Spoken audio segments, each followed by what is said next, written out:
distinguished President and CEO of the WEF, Mr. Borge Brende, ladies and gentlemen, Bismillahirrahmanirrahim. Assalamualaikum warahmatullahi wabarakatuh. Shalom, Salve, Om Swastiastu.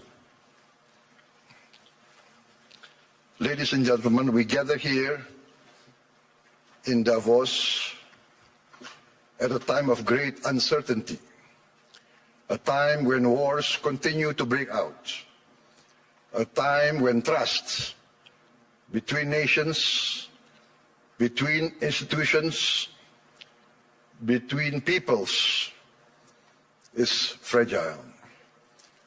History teaches us peace and stability are our most valuable assets. Peace and stability are the ultimate prerequisites for growth and prosperity. There will be no prosperity without peace. Excellencies, distinguished delegates, the IMF recently described Indonesia as, I quote, a global bright spot with strong economic growth amid a challenging external environment. While the world had faced tightening financial conditions, trade tensions, and political uncertainty, Indonesia continues to grow. Indonesia's economy grew by more than 5% every year over the last decade. And I'm confident that this year our growth will be higher. Our inflation remains at around 2%.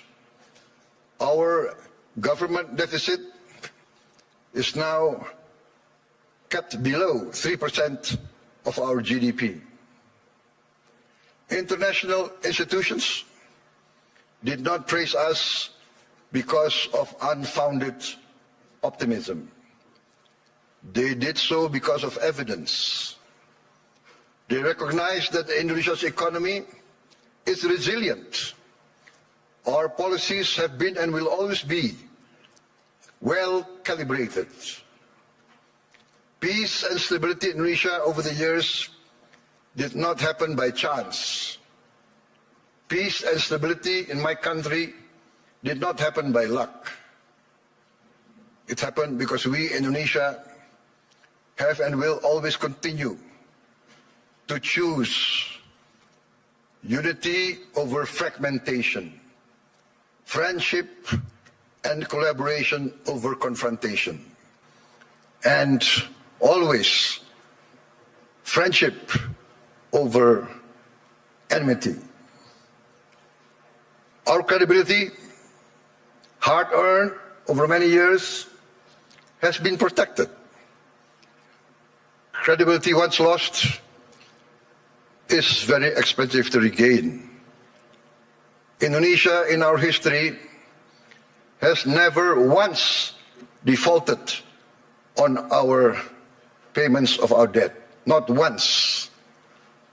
Succeeding regimes always pay the debts of the preceding regime.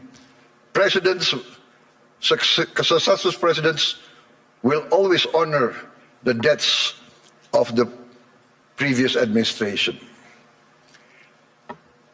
Excellencies, distinguished friends, in addition to requiring peace and stability, growth requires statecraft and capital, in particular the efficient allocation and reallocation of capital.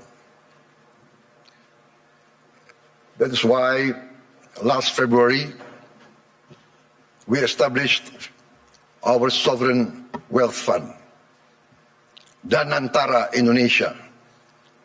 Danantara means the energy to power the future of Indonesia.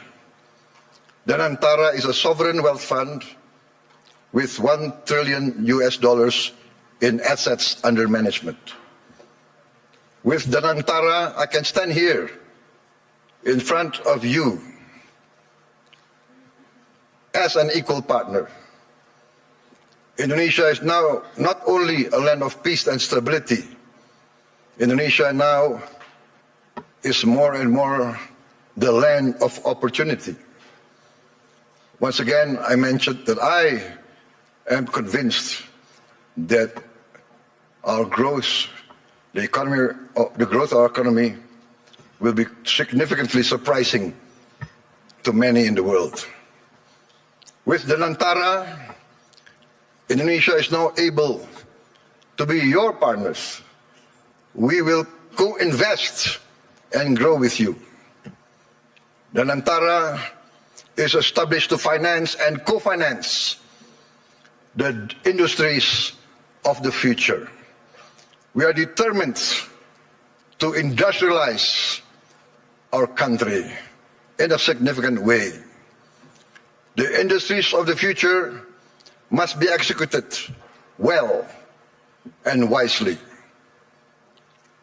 That is why we built Danantara with strong oversight and institutional responsibility. And we try to find the best executives to direct the leadership of Danantara.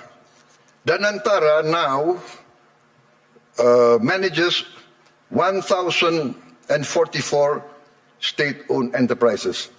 We are going to bring this down to around at most 300. We will rationalize, we will get rid of inefficiency.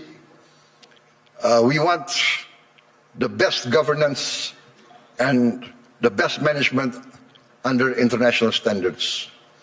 I have allowed Danantara to recruit expatriates, foreign citizens, to be able to lead these companies. We want the best brains and the best minds in the world.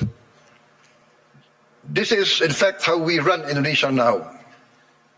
From our social programs to our efforts to downstream our natural resources, to our efforts to reach self-sufficiency in food and energy.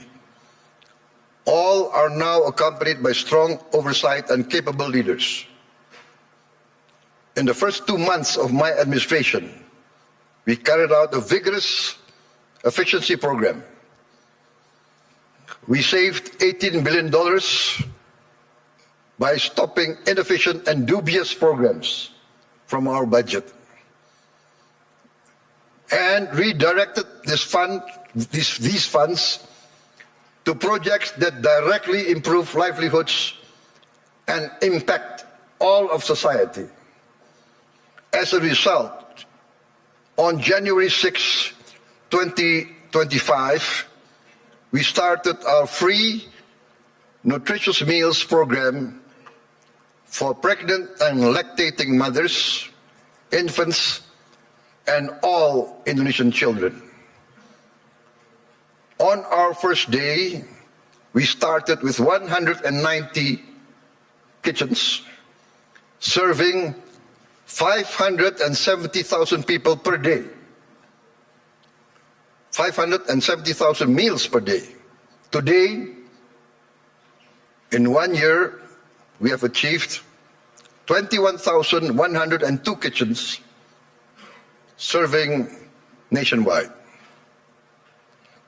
As of last night, we are producing 59.8 million meals for 59.8 million children, mothers, and elderly living alone. They receive these meals every day. To put this into context, in about a month's time, we will surpass McDonald's, 68 million meals a day.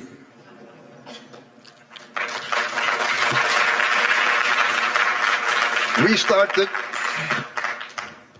in January of last year. This year, we aim to serve 82.9 million meals a day. All children of Indonesia from the womb of their mother up until they reach 18 years of age benefit from this program. For pregnant and lactating mothers, we deliver the meal daily to their home. This is also delivered to their homes for the elderly living alone. To put this in the context I mentioned, I think McDonald's started their first kitchen in 1940. To reach 68 million, it took them 55 decades more. We will reach 82.9, I hope, by the end of December 2026. But my people say, no, sir, we will reach 82.9 before December. So hopefully we will achieve this. In addition to strengthening our children, our free meals strengthens our economy. More than 61,000 micro, small, and medium enterprises and cooperatives are now a part of this supply chain. We are creating more than 600,000 jobs just at the kitchens. At its peak, we are optimistic it will reach 1.5 million direct jobs with vendors, with suppliers. There will be another more than 1 million livelihoods embraced and improved. This is why I'm convinced that our growth will reach impressive numbers. Our social policies must expand productivity and produce growth. Today, 70 million Indonesians receive free medical checkup, and they will receive free medical checkup once a year for the rest of their lives. And this will increase to all the children and the adults of Indonesia. We are providing free medical checkup to all citizens of Indonesia. This is not a populist program. This is a rational program to save money. By detecting illness, disease at an early stage, we will save much more in the long term in treatment. This actually is a productivity improvement program. My experts say that in the long run, we will save many, many billions of US dollars.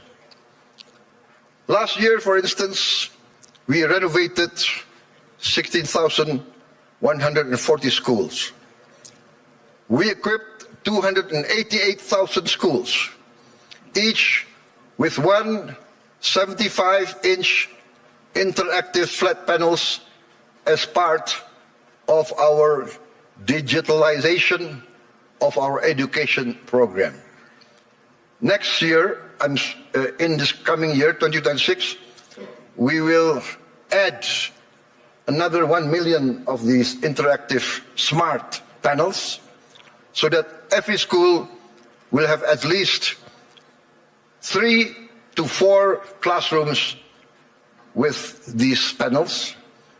And we hope within 3 years, all the schools of Indonesia will have at least 6 classrooms with digital interactive panels. That means that I, for instance, in Jakarta, I can drop in on any school of Indonesia, and I can see the quality of teaching of the teachers. I can see the reaction of the children. And in the first weeks, we see the enthusiasm of the children, the enthusiasm of the teachers, of the villagers. Many of them cry when they see the panels coming in. We get messages, Mr. President, in the entire history of this village, we have never felt that the central government knows about us. This is the first time we feel that the central government cares about us and is now in our village, is now helping to teach our children.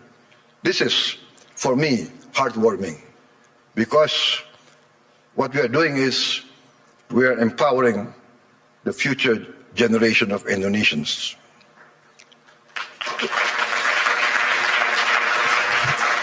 Why does this matter to global investors gathering here at the World Economic Forum? Because I am of the conviction that human capital determines long-term growth, long-term returns. Human development, human resources is the key to a thriving and successful nation. Lack of education is the path towards failed states. No country can hope to be stable and prosper if its people are illiterate, if its people are not able to keep up with modern science and technology. In addition, this year we will increase the renovation. I'm determined to modernize and renovate 60,000 schools. I'm also building 1,000 schools, what I call integrated, comprehensive schools with modern facilities, with modern laboratories, 1,000.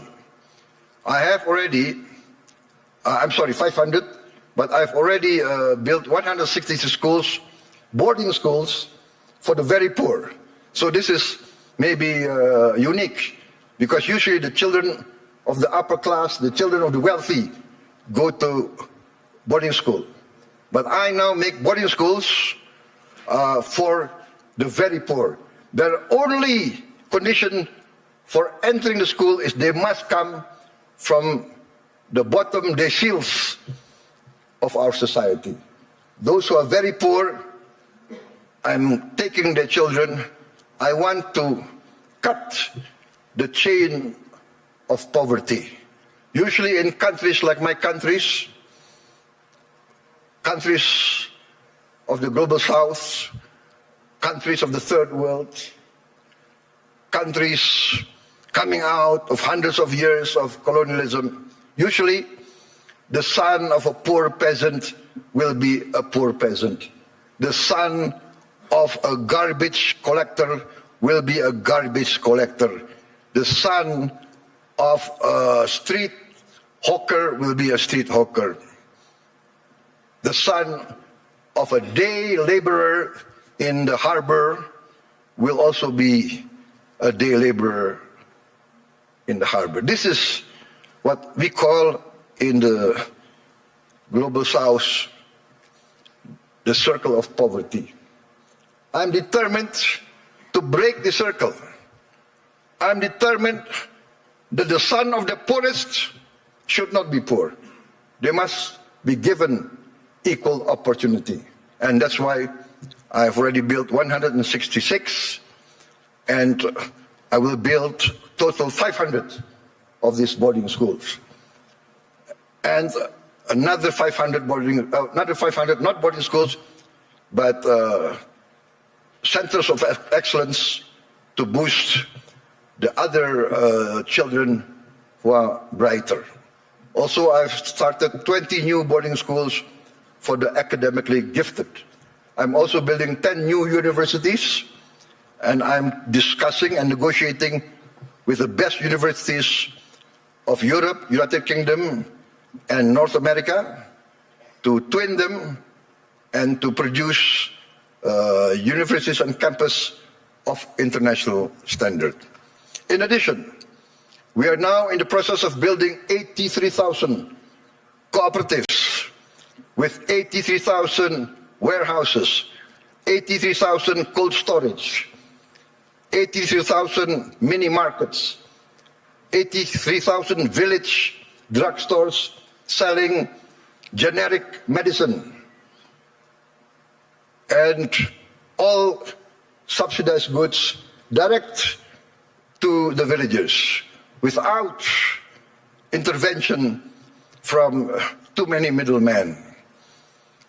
We are also going to modernize what we call the new fishing villages.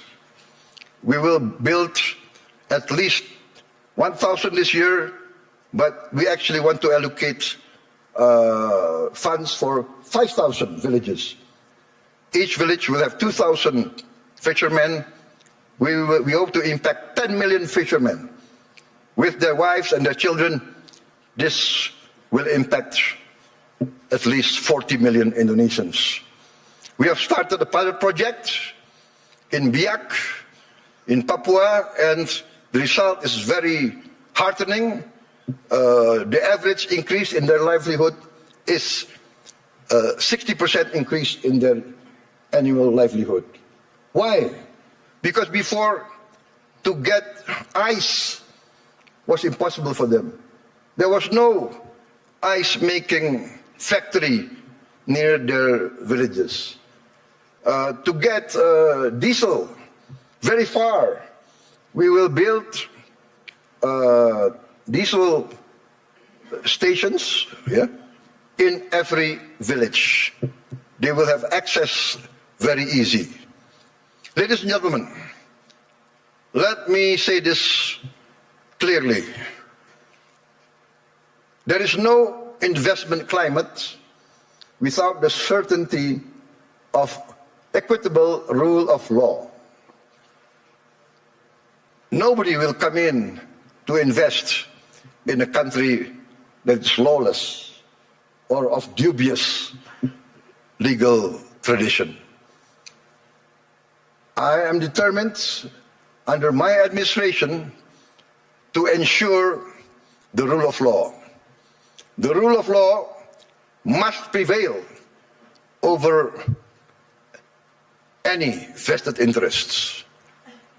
In 2025, Indonesia, as I promised, we will confront, and we have confronted corruption directly, firmly, and openly. As any person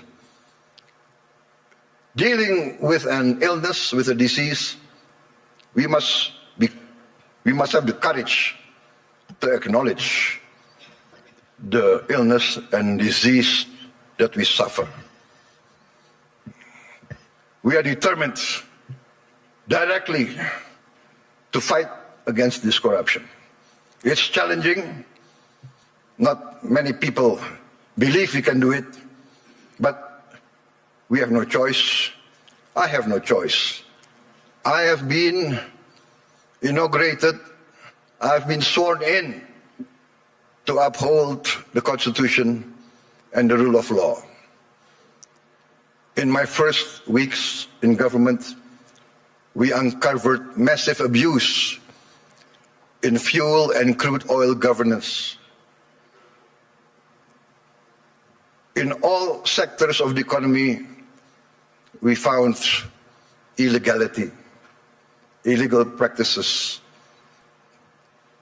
In my first year of administration, we have already confiscated 4 million hectares of illegal plantations and illegal mines. It is amazing. I call this not free enterprise, I call this not the free market. I called it openly greedonomics, the economics of greed, the economics of rapacious practices. Maybe in many of your countries, there was a period like this, a period of the robber barons. I have confiscated 4 million hectares, but 2 days ago, I led a cabinet meeting by Zoom from London, and we decided to confiscate or to revoke the licenses of 28 corporations which had licenses over 1.01 million hectares. I revoked because we found them violating laws. They were building plantations on protected forests. This is a flagrant undermining of the rule of law.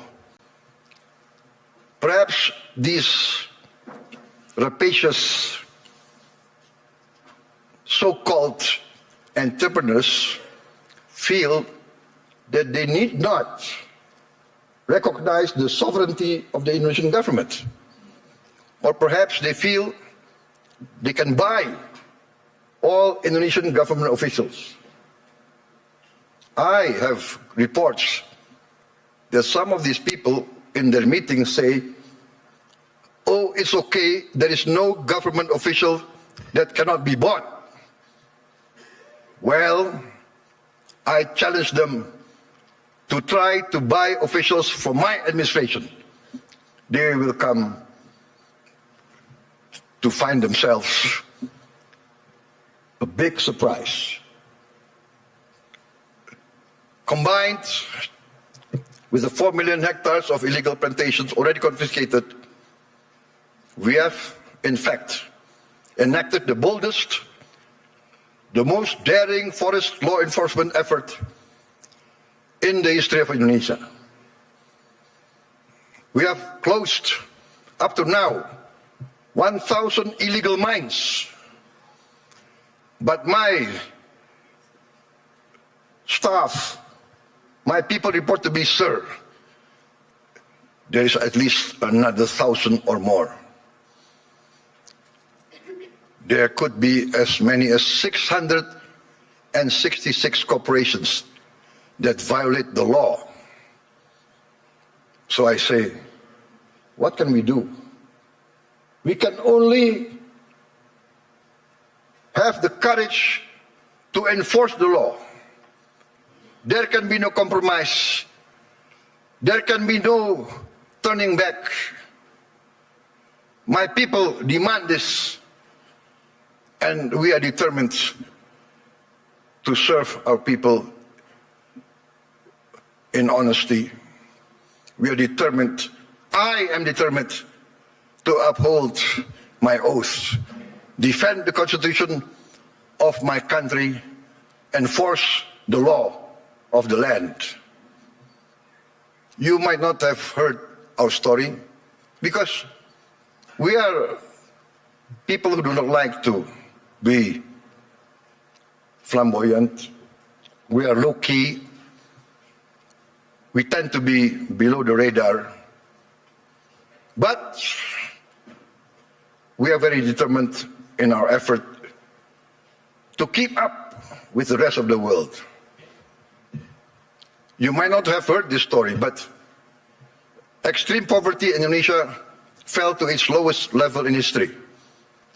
I'm determined in the next 4 years we will eradicate extreme poverty and we will bring down poverty as a whole. That is my mission in my life. That is my mission in the remaining years of my life. There is nothing more honorable. There is nothing more satisfying than bringing down poverty and bringing down, eradicating hunger. There is a saying I learned from my elders. One of my elders, very wise man, very honest political leader, he told me, Prabowo, the duty of a leader is very simple. The leader of this country, if you want to be leader of the country, you must work so that the poor and the weak can smile and can laugh. Very simple. What does that mean?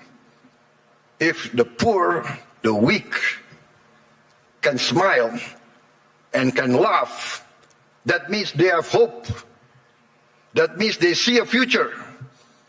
That means their livelihood is being improved. So that is my mission now, to make the poorest of Indonesians, the weakest of Indonesians, smile. I think part of this is we must combat corruption, manipulation, malfeasance. Ladies and gentlemen, a few days ago, I was surprised myself. Gallup poll and Harvard University found that a research survey of hundreds of countries found that Indonesia, the Indonesian people, is the most happiest people, the most flourishing country in the world, with the people the most optimistic. This is a bit heartening, but for me also a bit sad. I know my people. Many of them live in shacks. Many of them do not have clean water. Many of them do not have bathrooms. Many of them eat rice with salt. And yet they smile. And yet they have hope. We also achieved self-sufficiency in rice. The first time in many, many years, our rice production is the highest in the history of Indonesia. I gave a target to be self-sufficient in 4 years. I gave a target to my team. They did it within 1 year. I am convinced in the next 4 years, we will be self-sufficient in the other food products. Corn, sugar, protein. Excellencies, distinguished delegates, Indonesia does not fear economic integration. We are a trading nation for hundreds of years. We conclude now trade agreements not because it is fashionable, but we consider it necessary. We believe in the concept of win-win. Last year we signed free trade agreements and comprehensive economic partnership agreements with Europe, with the EU, Canada, Peru, Eurasia. I have just visited the United Kingdom to sign our new strategic partnership. Also an economic growth agreement. And we hope next year we can conclude a comprehensive economic partnership agreement with the United Kingdom. This is part of our strategy to deepen productivity, reduce barriers, unlock private sector growth for Indonesia, ASEAN, and the Global South.